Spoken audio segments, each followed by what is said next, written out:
que falta na igreja, porque ele vai falar assim, olha, o amor não se orgulha, o amor não se ensoberbece. E nos textos anteriores e posteriores, Paulo vai falar, mas vocês estão aí orgulhosos, inclusive da questão lá do jovem incestuoso e tal. Então falta na igreja o amor, e Paulo está trazendo esse texto para chamar a atenção da igreja, e não, ele está ensinando novamente, não ensinando pela primeira vez a igreja sobre o amor, e ele está ensinando novamente, porque a igreja saiu dos trilhos nessa questão.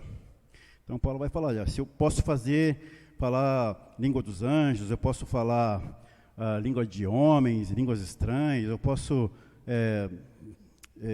vender todos os meus bens e dar aos pobres, eu posso fazer todo tipo de caridade, mas se eu não tiver amor. Então ele está falando para a igreja, nada desses dons que vocês tanto se orgulham, nenhum desses dons que vocês tanto se orgulham, eles têm valor se não for acompanhado desse dom maior, que é o amor. Sem isso, todos os outros dons são inúteis. E aí é bem pesado ali a correção de Paulo. Então, quando nós usamos isso, por exemplo, num casamento, não faz o menor sentido. Porque essa correção não é para o matrimônio, não é para o lar. Serve também. Mas a essência principal é para a igreja. Uma igreja que não pratica o dom do amor, que não estuda, que não medita, que não procura entender qual é a missão principal da igreja na terra. Então, ele vai nos ensinar, David vai nos ensinar no seu livro, seu livreto, né, do Box 9 Marcas, que nós devemos buscar ali a essência, o que o autor está realmente querendo dizer, que, como nós estamos aprendendo também agora no seminário, o que Deus inspirou ou expirou naquele autor, qual a revelação que Deus trouxe para aquele escritor, e é isso que nós devemos buscar, e não aquilo que nós queremos, mas aquilo que Deus quer. Então, isso que esse primeiro ponto aqui vai falar, prontos a ouvir de Deus o que Ele quer dizer, e não aquilo que fomos buscar no texto. Não sei se ficou bem claro para os irmãos essa questão, mas nós devemos, então, se não fazíamos assim, devemos passar a fazer assim. Então, a nossa oração, Senhor, a nossa oração antes da leitura é, Senhor, abre o meu entendimento para que eu consiga entender o que o Senhor quer revelar para mim nesse texto, e não aquilo que eu imagino que seja, mas aquilo que realmente Deus quer. E para isso precisa de tempo, precisamos ler textos anteriores, textos seguintes, prestar atenção no título do livro, qual que era a missão daquele escritor, daquele profeta, ou daquele discípulo. Tem todo um trabalho para poder na verdade, limpar da nossa mente coisas antigas, ensinos antigos, coisas que vão interferir na interpretação correta do texto. Então, isso exige realmente a oração, confiando que o Espírito Santo é quem nos revela, quem abre o nosso entendimento, e empenho. Deus fala que nós devemos buscá-lo de todo o coração. Buscar-me-eis e me achareis, quando me buscardes, de todo o vosso coração. Não é uma simples leitura, eu vou lá ler, então Deus é obrigado a me fazer entender aqui, logo na primeira leitura. Ele pode, mas Ele diz que nós devemos buscá-lo de todo o nosso coração. E Deus nos surpreende com o que Ele nos ensina. Isso é uma verdade quando a gente começa a praticar isso. Quando a gente começa a praticar um estudo, uma meditação, empenhado, como Tiago vai nos ensinar sobre quem não tem sabedoria. Se você não tem sabedoria, pede a Deus, mas Tiago fala assim, mas pede com fé, não pede de qualquer jeito, não faça aquela coisa como quem não está interessado, procura se empenhar mesmo, Senhor, eu quero entender a Tua palavra, eu não quero ser enganado por homens, eu não quero ser aquele crente preguiçoso que vai na igreja e tudo que o pastor fala ou o pregador fala, eu acredito sem questionar, sem verificar se na palavra realmente está assim. Quando nós fazemos isso, quando nós somos comprometidos, zelosos do entendimento da palavra, nós somos surpreendidos por Deus. Às vezes, textos que antes nós criamos de uma forma, lembra até quando a irmã perguntou para mim sobre tomar o reino de Deus à força, né? Quando você lê na versão João Ferreira de Almeida, parece que é necessário que nós devemos nos esforçar para entrar no reino de Deus, porque depende do nosso esforço. Quando você faz a leitura lá em João Ferreira de Almeida, dá a entender isso, mas quando nós lemos outras versões, você vai entender que é uma crítica à prática dos fariseus hipócritas, porque eles passavam a ensinar o povo, colocando sobre eles leis pesadas, né? Também ali no próprio texto ele fala que, o Senhor Jesus fala assim, olha, veio João Batista, vocês criticaram João Batista porque ele não comia e não bebia. Vocês falavam assim, tem demônio esse homem, está possuído. Aí vem o Cristo, e ele come e bebe, e vocês falam aí, é um comilão, beberrão, e que anda junto com os pecadores. Então vocês vão estar sempre atacando, vocês vão estar sempre criticando o reino de Deus. Então ele fala que o reino de Deus sofre uma violência por parte ali dos fariseus. Então a gente vai entender e vamos ser surpreendidos porque pensávamos de um jeito, mas olha, olhando realmente com mais clareza, colocando aqui uns óculos aqui, e buscando realmente em Deus, primeiramente, o entendimento do texto, olha como é diferente daquilo que eu imaginava esse texto. Quando a gente vai olhar o texto famoso, João 3,16, né? Então Deus amou de tal maneira o mundo, que é o texto mais usado aí por aqueles que creem numa salvação sinergista, onde Deus faz a parte dele e o homem tem a parte dele para fazer. Eles vão falar para a gente, olha, os sinergistas vão dizer assim, tá vendo? Deus amou o mundo. E aí você fala, realmente, né, ele amou o mundo. Mas se nós, toda vez que formos ler mundo na Bíblia, isso significar todas as pessoas, então vai ter texto que vai dizer que ninguém vai para o inferno. Vai ter texto onde fala que Deus quer que todos se salvem. Aí já a palavra todos ali, se for englobar todas as pessoas do mundo, ninguém vai para o inferno, né? Então, quando nós lemos com calma, né? E aí vai falando, todo aquele que crê, para que todo aquele que crê seja salvo. E aí nós vamos buscando entendimento no texto, e nós vamos, quem é que vai crer? Qualquer pessoa vai crer? Ou somente as pessoas que tiverem o seu entendimento aberto pelo Espírito Santo, que receberem da parte de Deus o arrependimento, aqueles que compreenderem a palavra, reconhecerem que realmente eles precisam se arrepender dos seus pecados. Então, vindo uma reunião que teve na CBRB, falando algo sobre o batismo. Há pessoas que estão na igreja, nasceram em lar evangélico, um lar cristão. E eles nunca tiveram um momento em que eles colocaram o joelho no chão e falaram, Senhor, me perdoa, eu me arrependo de ser um pecador, e eu preciso do teu perdão. Nunca fizeram isso, porque nasceram num lar cristão. E às vezes desceram as águas convictos de que eram cristãos, mas nunca tiveram um momento de arrependimento entre ele e Deus, algo pessoal, independente de pai, de igreja, do pastor, do que quer que seja. Nunca tiveram algo pessoal com Deus. Então, quando nós então nos dedicamos a uma leitura devocional mesmo, né, algo realmente dedicado a Deus mesmo, nós somos surpreendidos. E aí, assim a igreja é moldada à palavra e não à mente do pregador. Isso, meus irmãos, é muito, muito importante, eu tenho falado isso para os irmãos, vocês devem, é obrigação da igreja, ouvir o sermão, ouvir o que está sendo ensinado, e olhar na Bíblia, ver se realmente É isso que está escrito lá, é isso que está sendo ensinado lá. E aí isso dá trabalho, e é por isso que muitas pessoas não fazem isso. Porque eu preciso olhar contexto, eu preciso olhar os textos anteriores, os textos seguintes, se o texto é do Velho Testamento, se há concordância nos textos do Novo Testamento, ou vice-versa. Nós temos que estar atentos.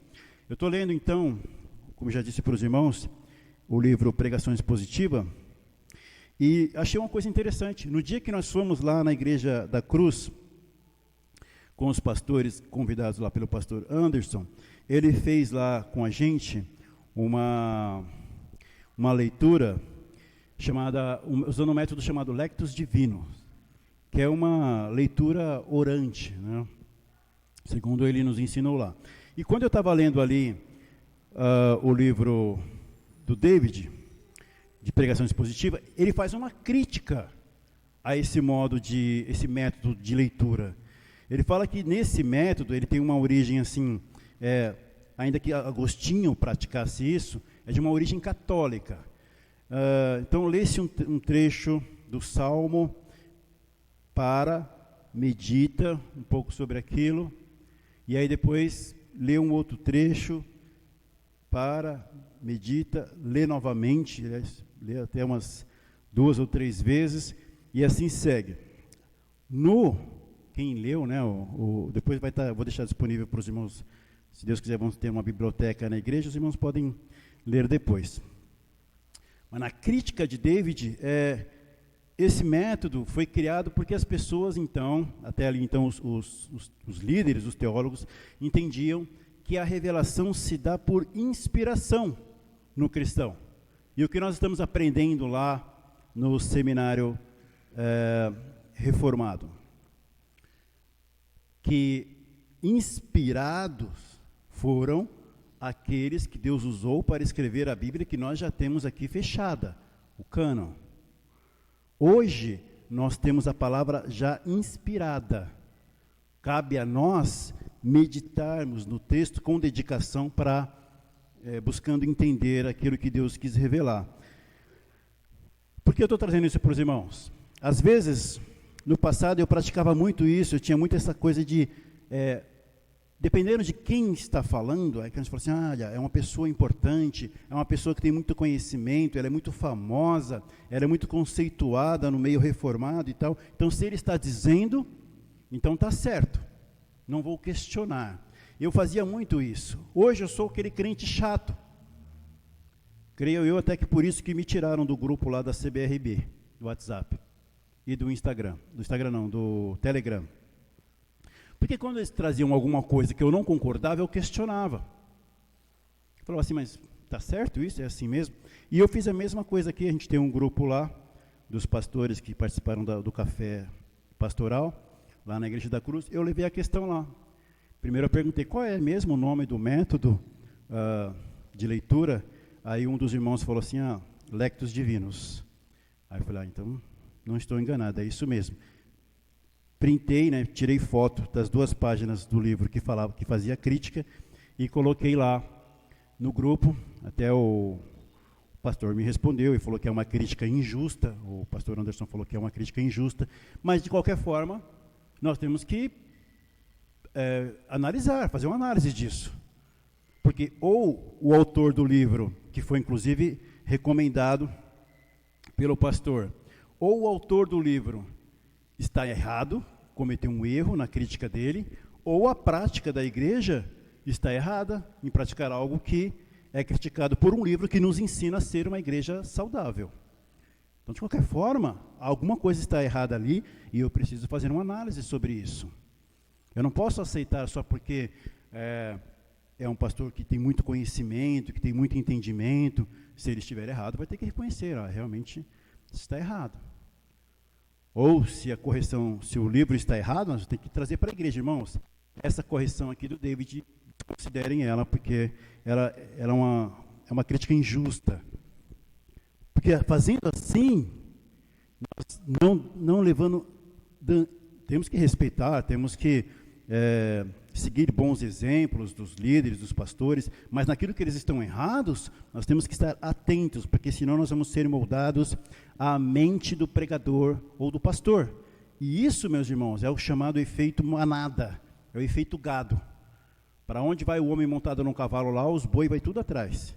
E se ele for num precipício, vai todos os boi cair no precipício lá. Nós não podemos ser assim.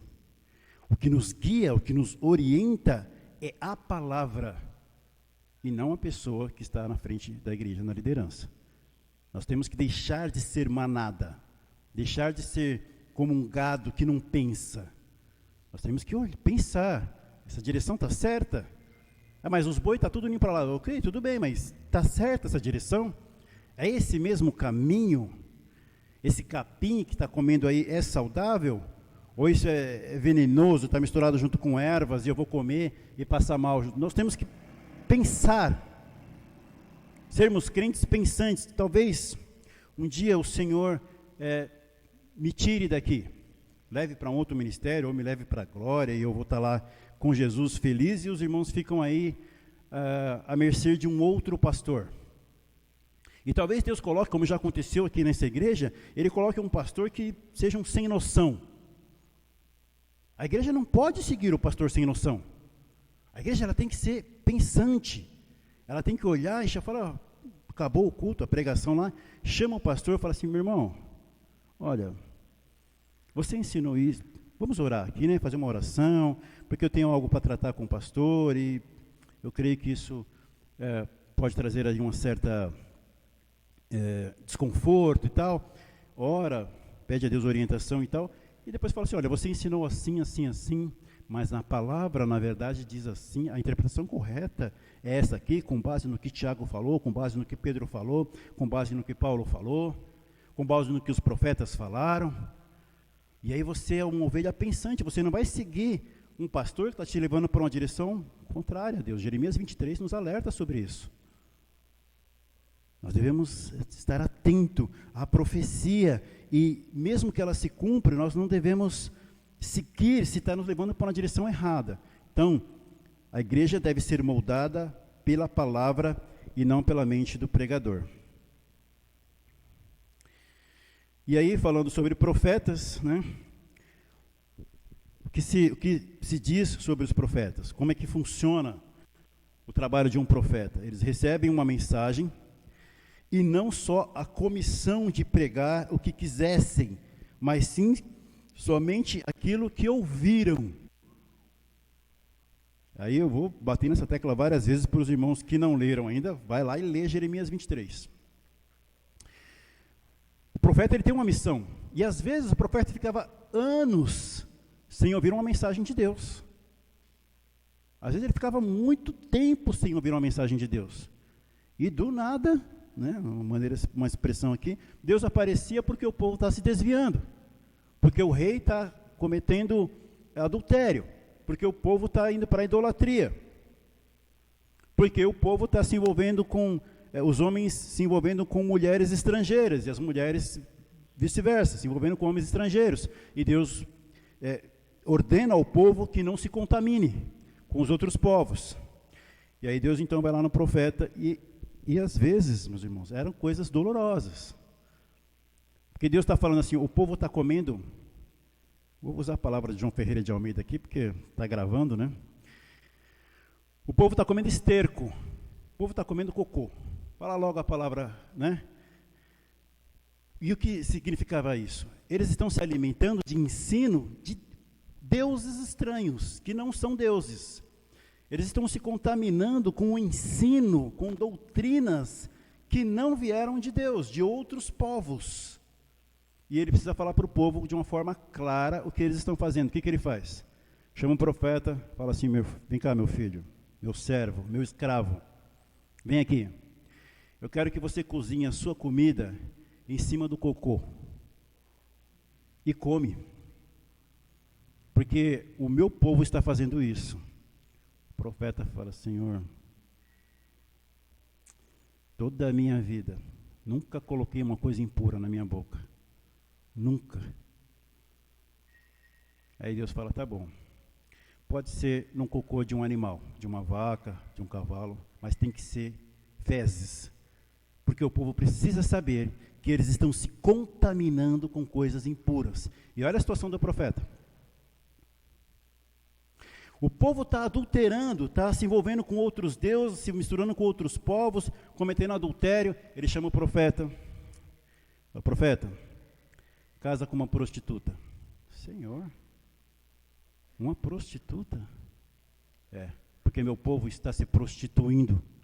E eu preciso mostrar através de você o que eles estão fazendo. Pensa que é fácil a vida de um profeta? Era fácil a vida de um profeta? O profeta ia levar só a notícia boa: Deus me falou que você vai trocar de carro e agora você vai ter um carro zero, um carro do ano, um carro de 150 mil aí, e você vai ser feliz, né? Você vai ter um emprego, você vai ganhar 3 vezes mais. Não tinha isso nos profetas. Era o que Deus falava para eles, vai lá e fala para o povo. E nem sempre eram só palavras, às vezes eram palavras e atitudes, vivência. O profeta sofria para ele sentir também a dor que Deus sentia aí. Quando nós vamos falar sobre Deus sentir dor, é algo estranho, né? Mas sim, nós vamos ver agora, se Deus permitir, Isaías 16, Deus sofrendo pelos moabitas, e o profeta sofrendo pelos moabitas, porque eles precisam ser punidos. Eles têm que ser punidos, mas Deus não se alegra, não está feliz com isso, né? Então, os profetas, eles tinham que sentir também a dor. Levava a mensagem, mas eles sabiam o quanto isso era doloroso. Tem alguns profetas como Jonas, né? Que levava a mensagem lá de condenação, subia no monte, sentava no camarote lá, e uma sombrinha, tal, deixa eu ver, Deus destruir esse povo com fogo, mas Deus disciplina Jonas, né? Fala: Jonas, você está com dó dessa arvorezinha aí, que cresceu num dia, morreu no outro. Eu não vou ter misericórdia de um povo todo que se arrependeu.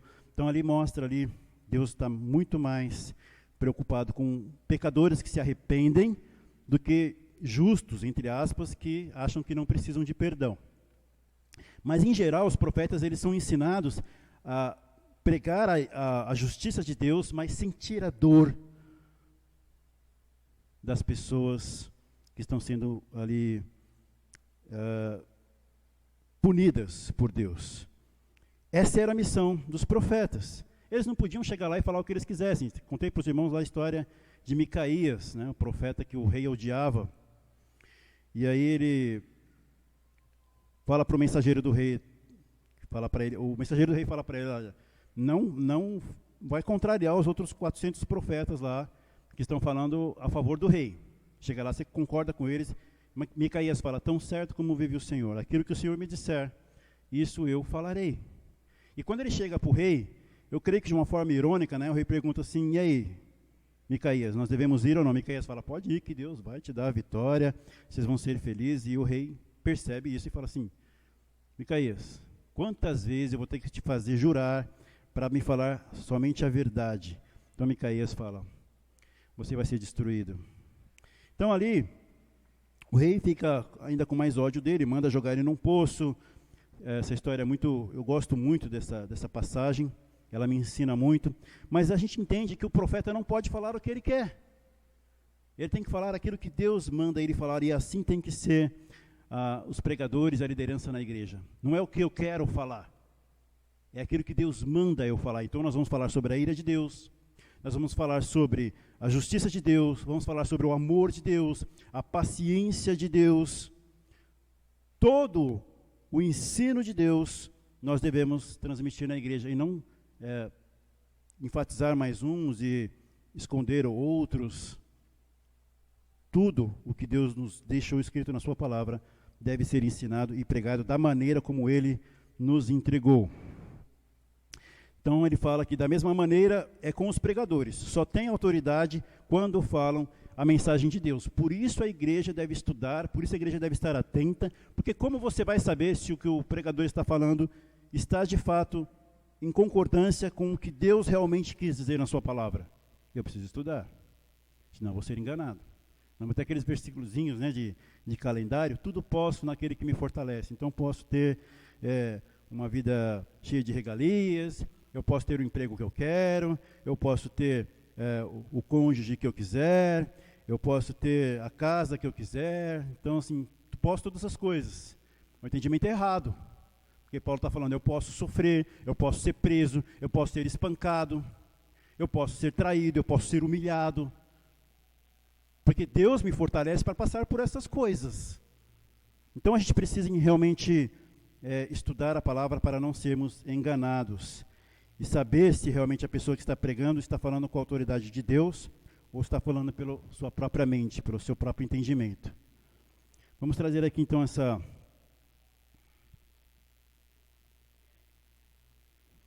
esses slides. Você entende um texto bíblico onde ele está, no contexto em que ele foi inspirado. Isso molda a mente do expositor, garantindo que haverá uma transformação bíblica da mente. Eu não tiro o versículo do seu contexto. Eu não tiro ele dali para poder satisfazer aquilo que eu quero falar. Eu preciso entender que dentro, ele precisa encaixar perfeitamente dentro do seu contexto. Eu não posso tirar aquele versículo, isolar ele e falar, tá vendo, olha, Deus, usando a referência lá de Paulo, né? A Bíblia diz que eu posso todas as coisas naquele que me fortalece. Eu tirei do contexto e estou trazendo para alguma coisa que eu quero, que vai agradar o meu ser. Não posso fazer isso. Ele tem que ser entendido dentro do contexto que ele está. Paulo está falando de sofrimento. Paulo está falando de lutas. Paulo está falando de provas. Então nós temos que deixar o versículo ali e entender ele ali. E aí sim nós vamos ter uma mente que compreende corretamente a palavra de Deus, e isso vai transformando, vai renovando a minha mente. Eu não sou moldado pelo mundo, eu sou moldado pela palavra de Deus. É ela que transforma a minha mente. Então temos lá em Romanos 12, versículo 1 e 2. Vou fazer a leitura desse texto, para a gente...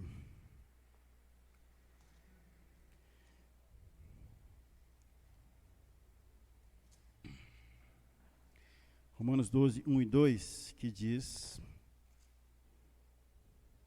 Portanto, irmãos, rogo pelas misericórdias de Deus que se ofereçam em sacrifício vivo, santo e agradável a Deus. Este é o culto racional de vocês. Não se amoldem ao padrão deste mundo, mas transformem-se pela renovação da sua mente, para que sejam capazes de experimentar e comprovar a boa, agradável e perfeita vontade de Deus. O que tem que moldar a nossa mente? Não é o mundo, não é o pensamento humano que tem que moldar a nossa mente. É a palavra de Deus compreendida na sua essência, compreendida naquilo que ela realmente está dizendo. Isso vai moldar a nossa mente para que nós possamos ser como os crentes de Bereia, né? Não tem problema, não importa que é Paulo que está pregando. O próprio Paulo fala, se um de nós trouxer para vocês um outro evangelho, considera isso uma maldição, ou lance uma maldição sobre esse ensino. Se um anjo vier falar, não importa, está contrário à palavra, eu rejeito esse ensino, eu amaldiçoo esse ensino que é contrário ao que a palavra está ensinando. A minha oração, meus irmãos, qual que é o número desse slide que a gente está aí? 13? Eita, precisamos caminhar mais rápido, né? A minha oração, meus irmãos, é para que a igreja tenha essa maturidade de não estar preocupado, não dar mais ênfase para quem está falando do que para o que está sendo falado. Nós temos que estar mais preocupados com o que está sendo falado do que quem está falando, para que nós não venhamos a ser manada, ficar seguindo ali a pessoa que está conduzindo a manada e não está vendo que está indo para um abismo. Então, próximo slide, pregar a palavra e não outra coisa. Mas se as pessoas estabelecerem a prioridade da palavra, com certeza haverá crescimento, porque Deus determinou agir mediante o seu Espírito por meio da palavra. É a decisão de Deus. decisão de Deus, o que Deus quer é que as pessoas sejam salvas pela loucura da pregação do Evangelho. Deus quis assim, é a vontade dele.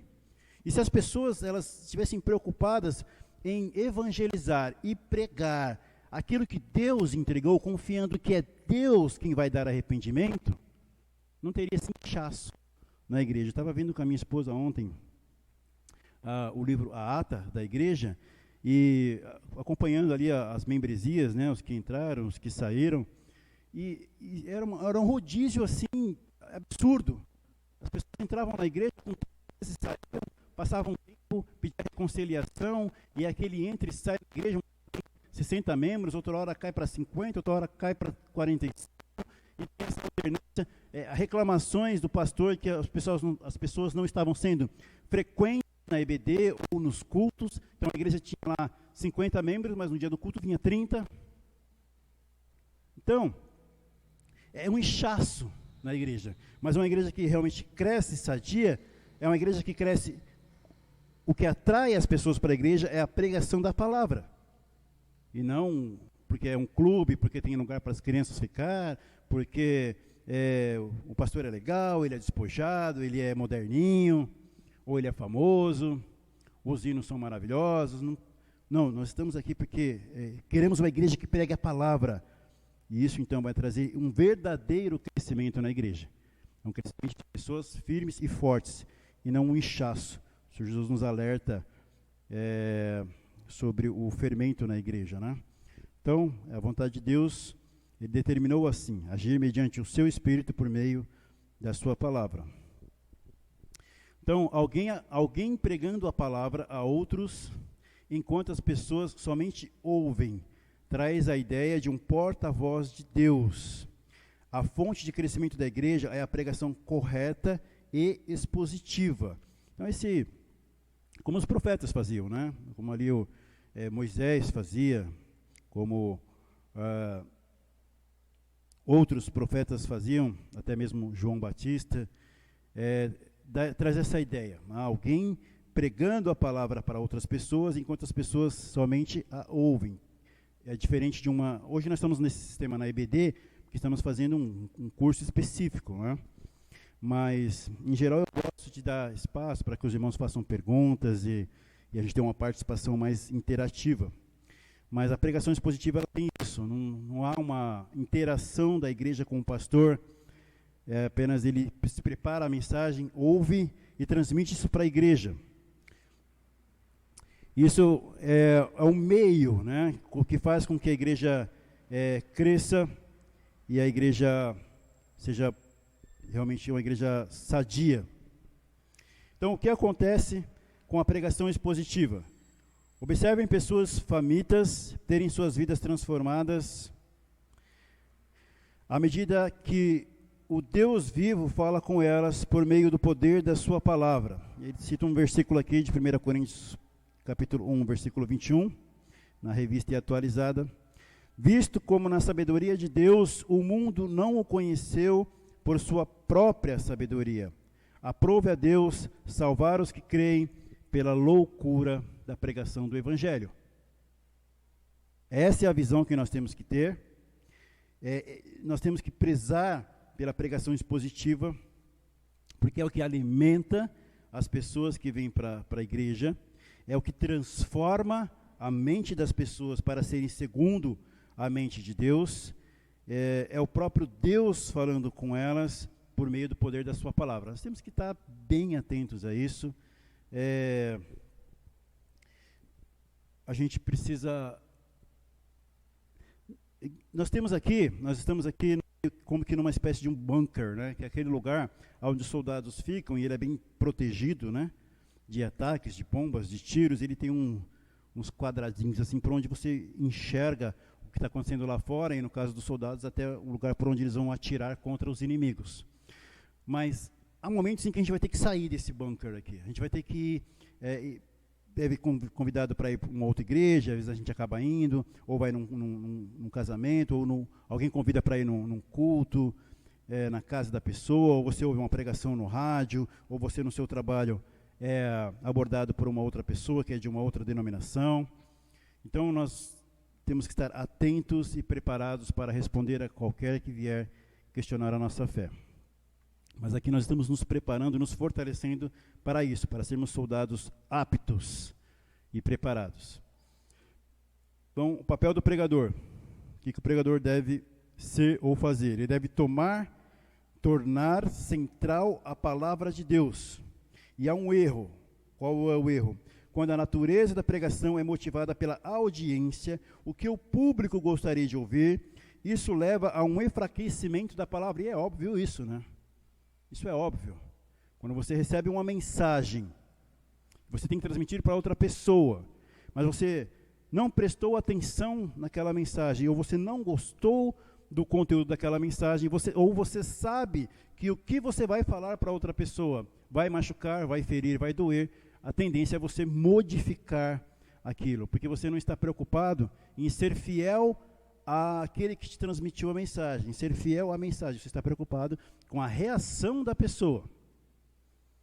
Então, isso vai modificar a palavra e vai enfraquecer a mensagem que você vai transmitir, há um enfraquecimento da palavra. Então, você vai na igreja e você vê lá um pastor pregando, ali está o antropocentrismo, né, o homem no centro do culto, e aí você já percebe de imediato que tem alguma coisa errada ali.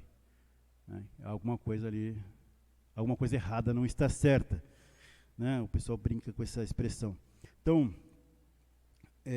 todo o pregador deve ter como centro da sua mensagem a palavra de Deus. A conclusão deve ser a palavra de Deus. A aplicação para a igreja deve estar centrada na palavra de Deus. Né? Todo o ensino, todo o ambiente deve estar centrado em se preocupar. Realmente é isso que Deus quis dizer? Vamos dar uma pausa agora para tomar um café e depois nós retomamos e damos sequência na mensagem. Amém? Né? Ou tomar central a palavra de Deus. Isso em todo o ambiente do culto, em todo o período do culto, sempre central a palavra de Deus. Então ele segue aqui no próximo slide, não somente exortações morais ou lições históricas ou comentários sociais, mas toda a palavra de Deus.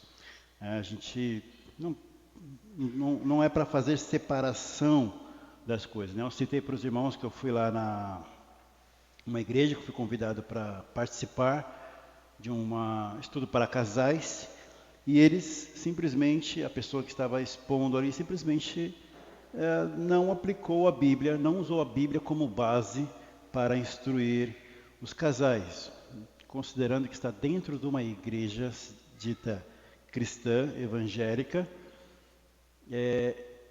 Eu entendi que é um absurdo isso, né? A pessoa, se a Bíblia não abordasse essas questões, mas a Bíblia aborda muito, e há muitos conselhos bíblicos que poderiam ter sido utilizados, infelizmente não foi utilizado. Então não é só exortações morais, ou lições históricas, ou comentários sociais, mas toda a palavra de Deus deve estar centrada na Bíblia. Somos ávidos por justificar nossos pecados contra Deus, mas temos a necessidade de ouvir a palavra de Deus honestamente, ouvir aquilo que Deus tem a dizer.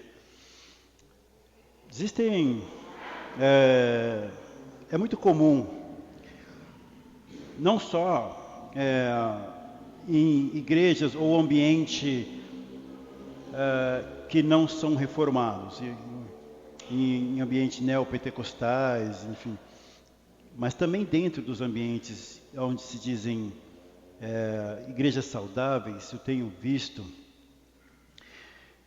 líderes, pastores que se justificam seus erros. Eles querem com todo o empenho, fazem todo um esforço para justificarem ali sua maneira de pensar, que ela é claramente, pelo menos no meu ver, ela é antibíblica. Então, eu lembro que quando estava tendo aquela questão polêmica, né, essa questão polarizada da política, discutira-se a questão do armamento, né? Se o armamentista, o desarmamentista. E eu lembro que teve alguns pastores, inclusive um pastor até que muito conceituado, usando a Bíblia para defender o armamentismo. Eu não tenho o menor problema se a pessoa gosta de... Eu não gosto de armas, é uma coisa natural minha, mas tem gente que gosta. Eu não tenho o menor problema se a pessoa ela gosta, ela acha que é válido ter uma arma em casa, uma arma de fogo, e quer usar isso para defender a sua família. Eu não vejo o menor problema nisso. Agora, eu vejo problema quando a pessoa quer pegar a Bíblia para defender aquilo que ela acredita. Não há necessidade disso. A pessoa, é um direito dela, a lei permite que ela faça isso de uma forma legal, tem um curso, tem todo um processo para ter isso. Então não está fazendo nada de errado. Assim, ela está fazendo uma coisa que a lei dá respaldo para isso. Agora, eu vejo um problema quando a pessoa quer usar a Bíblia para defender uma coisa que é uma coisa prática, né? Uma coisa do mundo. Então, a mesma coisa nas questões das proibições. Tive discussões com pastores que abstênio, não bebia, e até aí eu acho isso muito bom, a pessoa ter os seus conceitos, seus princípios, mas ele queria usar a Bíblia, e tem muitos assim, que querem usar a Bíblia para condenar o consumo de bebida alcoólica. Não tem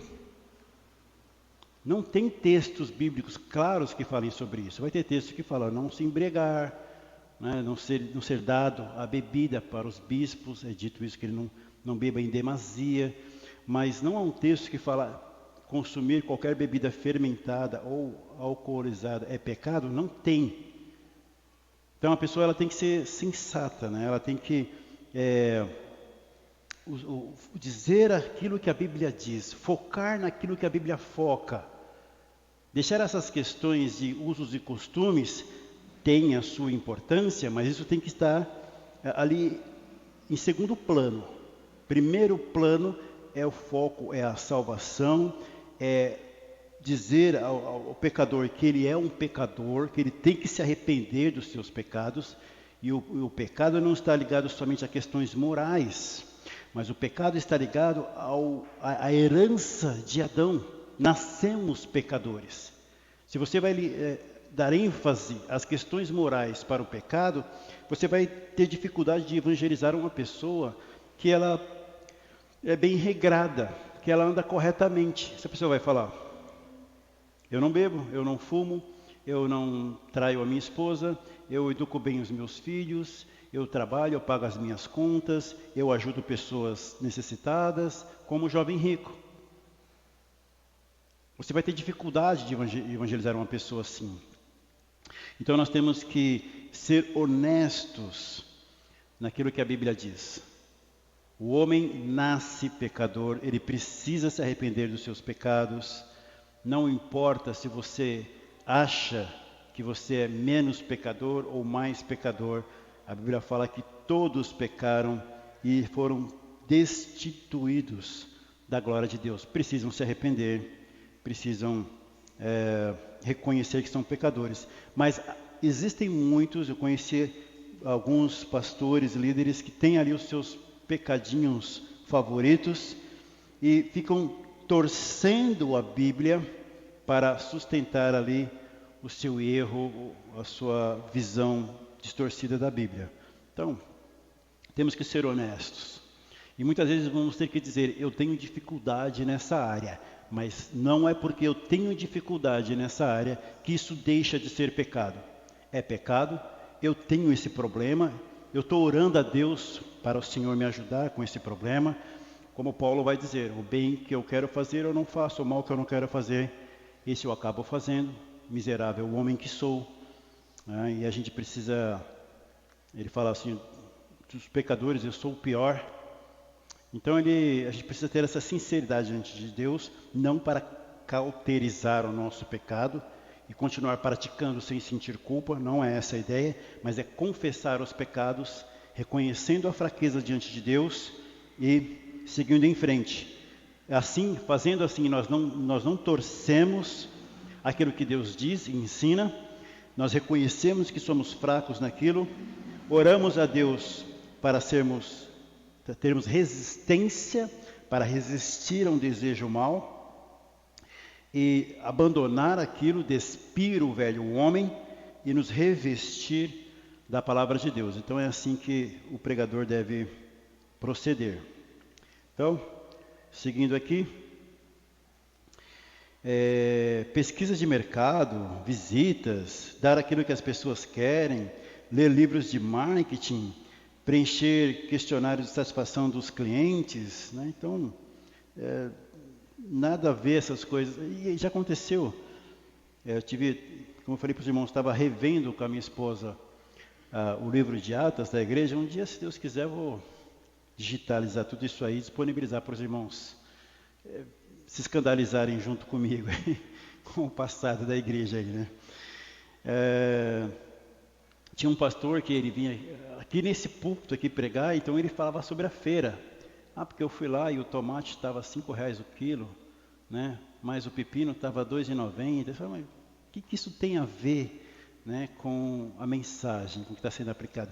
Isso começou a cansar os irmãos. E aí foi onde eu arrumei uma confusão, quando eu quis compartilhar isso com o pastor da reclamação. Mas a gente precisa então focar realmente naquilo que é a palavra de Deus. 2 Timóteo, capítulo 4, versículo 1 e 2, Paulo dizendo: conjuro-te perante Deus e Cristo Jesus, que há de julgar vivos e mortos pela sua manifestação e pelo seu reino. O que Paulo conjura junto com Tiago? Deus e Cristo Jesus.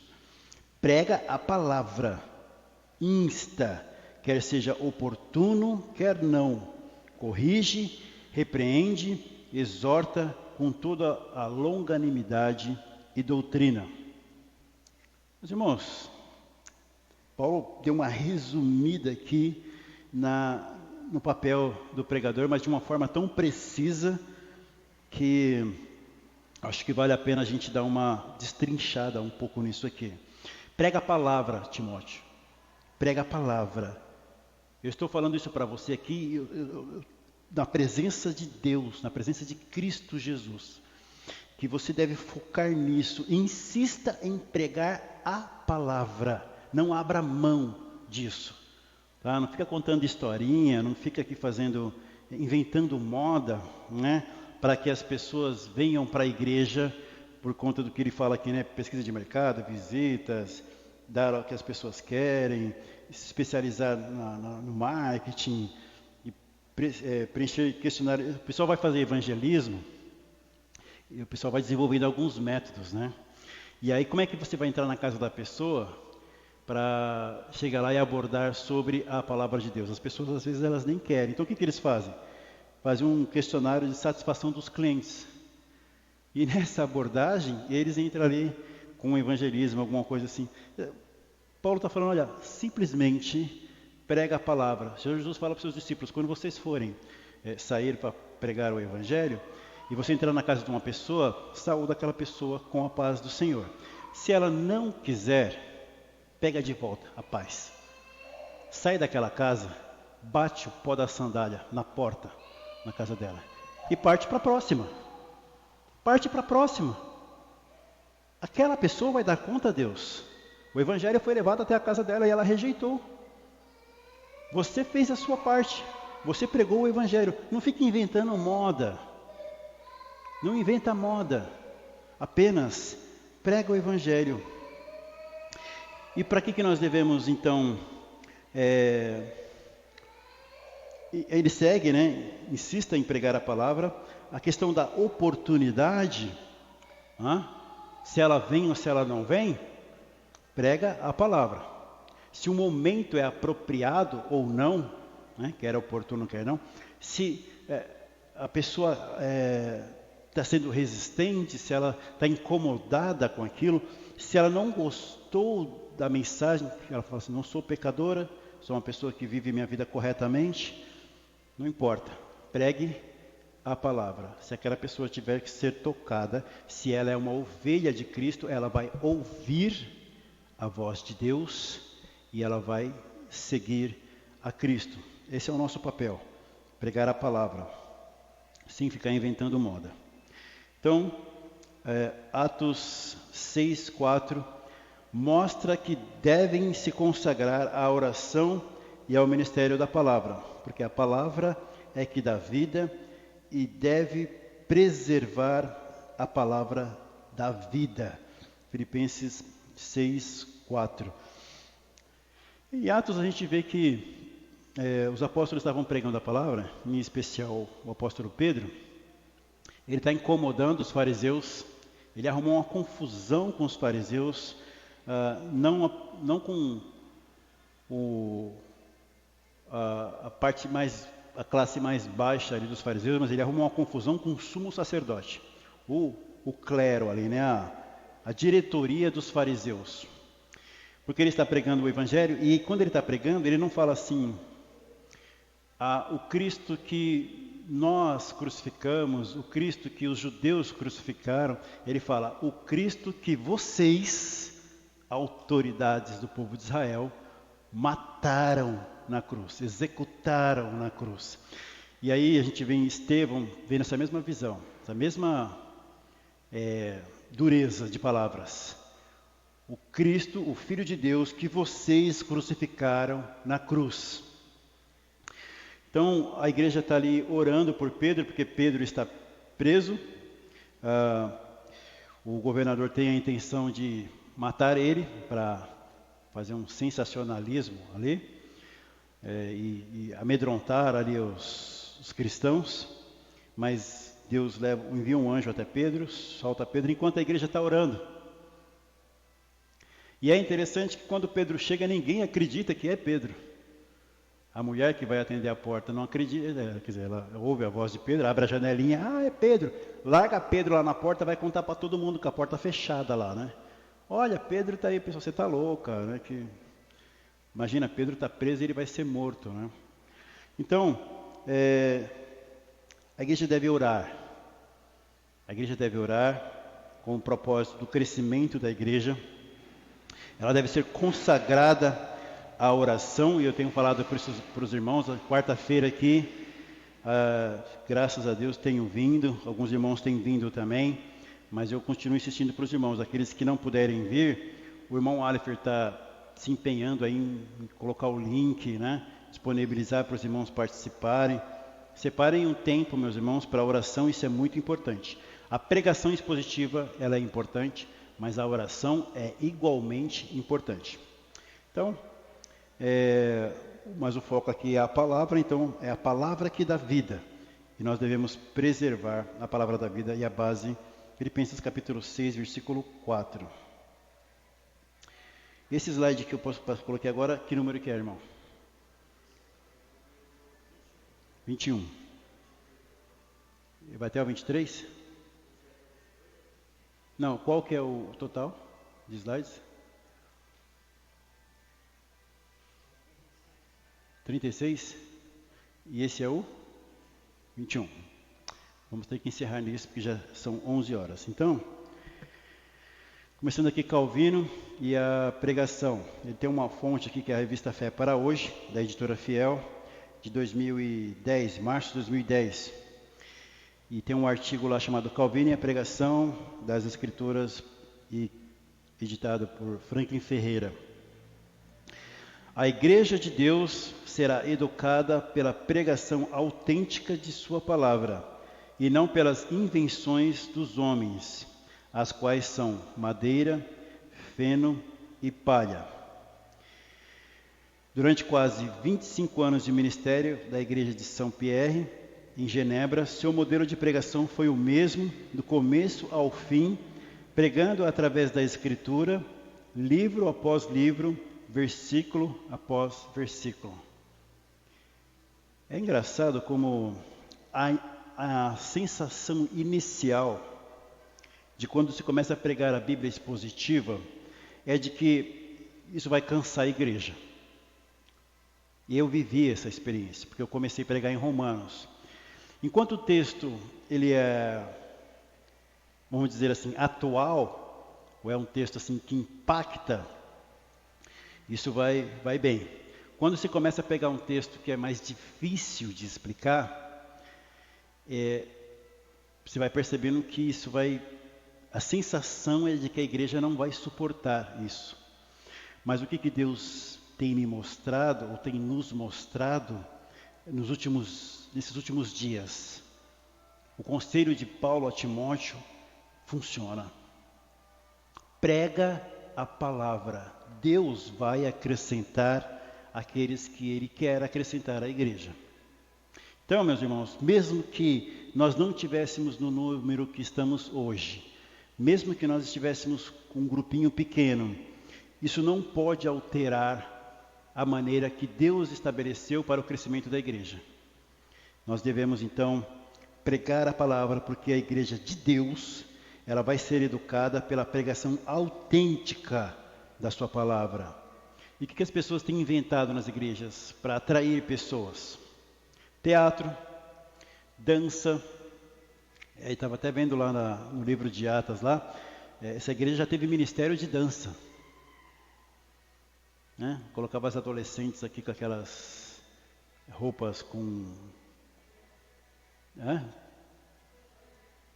uns negócios, colã, né? E aquelas enfeites, aquelas coisas todas, e as meninas ficavam dançando um balé aqui na frente, e o pessoal tocando aquelas músicas worship, né? Aquelas músicas emocionais e tal. E sinceramente, meus irmãos, a coisa mais ridícula, né? Eu tenho vergonha desse tempo. Mas o povo inventa isso. O que acontece quando você chega com a palavra? Essas pessoas que estão na igreja ou para fazer o balé, dançar e se apresentar, ou as pessoas que vêm para assistir isso, às vezes os pais, os parentes, né? Deixa eu ir lá para prestigiar o meu filho, minha filha, minha sobrinha, meu sobrinho, meu neto, minha irmã, sei lá. Vou lá para prestigiar. Teve um tempo, e esse aí a irmã Maria da Hora participou, aí depois vocês podem confirmar com ela. Juntaram as irmãs mais velhas da igreja e arrumaram umas latas e uns pedaços de pau para bater na lata. Aí saía na rua.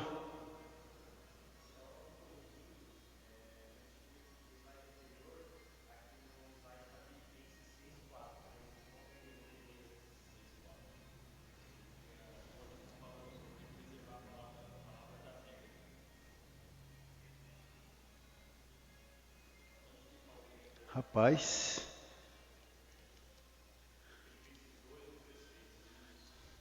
vamos corrigir isso. Vamos corrigir isso aí então, né? Se escapou de 2 aí. Mas graças a Deus que o irmão está atento aí, né? Vamos corrigir isso aí. Então é Filipenses 2:16.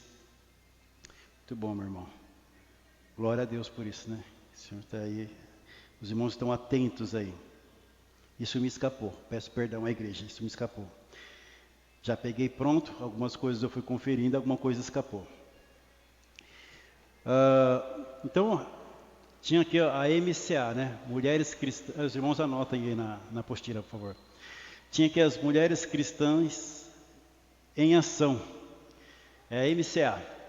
E aí pegaram essas latas, né? E esses pedaços de pau, saia batendo na lata.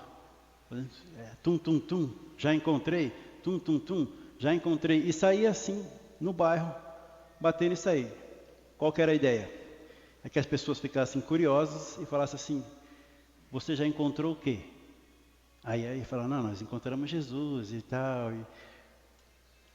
Uma das irmãs, o marido tinha um bar ali. Aí ele chamou ela e falou: vem cá, fulano, por favor. Você já encontrou o quê?